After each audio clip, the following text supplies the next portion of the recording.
काफी सारे ऐसे माता पिताओं का है, इन्हीं का नहीं है, कि जैसे बेटे का शादी किया, अभी बहू आई और फिर बहू बेटे के पक्ष में हो गई या बेटा बहू के पक्ष में हो गया, और माता पिता से एक रूखापन। फिर कह रहे हैं कि ऐसी स्थिति में जिसको पाला पोसा बड़ा किया और जब उसकी तरफ से कटुता होती है तो महाराज जी जब बड़ा हृदय वृद्धि। आपकी समस्या नहीं है, बहुत माता पिताओं की समस्या है। क्योंकि बच्चे अध्यात्म से जब तक नहीं जुड़ते तब तक उनको ये समझ में नहीं आता कि मातृ देवो भव पितृदेवो भव, हमारे माता पिता हमारे भगवान हैं, ऐसा भाव नहीं आता।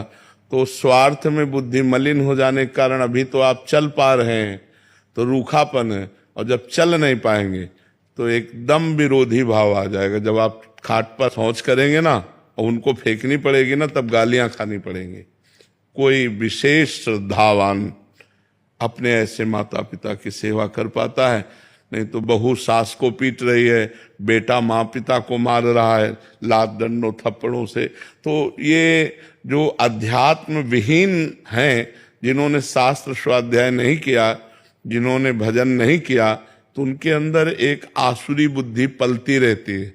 आसुरी माने राक्षसी बुद्धि, और उस समय आने पर राक्षसी स्वरूप प्रकट। ये आसुरी बुद्धि है जो अपने माता पिता को मारे पीटे कष्ट दे, उनको गालियां दे। दैवी बुद्धि है कि उनके चरण छुए, उनको भगवान की दर्जा दे और उनका पोषण करे।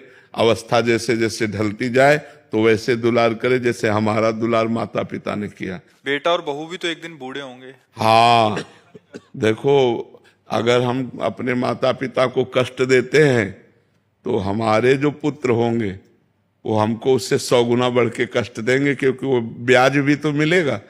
तो इसलिए नए बच्चों को ये ध्यान रखना चाहिए कि वो भी किसी दिन माता पिता बनेंगे।